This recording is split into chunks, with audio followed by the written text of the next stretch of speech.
The subject of the Amazon is so enormous that thousands of books can be written without exhausting it. What we do know about this part of the world is remarkable, and there's still so much that we don't know. The same probably could not be said about the other main subject of this book, Theodore Roosevelt. As all of you know, Roosevelt is an incredibly popular and familiar figure, and many fine biographies have been written about him. But the closer I looked, the more convinced I became that there was still an important dimension of his life that had yet to be adequately explored. I think that when most people think about Theodore Roosevelt, they think of the great statesman, the great leader, the great president, and he was all of those things. But what he was for more of his life, and as passionately as anything else, was a naturalist. And what intrigued me was the story of his greatest achievement in that arena, his descent of an unmapped river in the Amazon. Finally, there was Colonel Candido Rondon, who was and is one of Brazil's greatest heroes.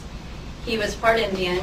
He was born during the bloody war, the Triple Alliance, and he was orphaned when he was just 2 years old. But somehow he managed to work his way up through the ranks of the Brazilian military to become the commander of one of its most legendary detachments, the Strategic Telegraph Commission. It was their job to string the first telegraph line through the Amazon. By the time Roosevelt met Rondon, Rondon had already been living and exploring the Brazilian wilderness for the better part of his life. And in fact, he was the man who first discovered the river that Roosevelt was to descend and named it the Rio da Dúvida, the River of Doubt. This is a guy who was painfully thin and just 5'3" tall. But somehow he had this incredibly powerful and intimidating presence. His men, many of whom came directly from prison, were terrified of him, and with good reason.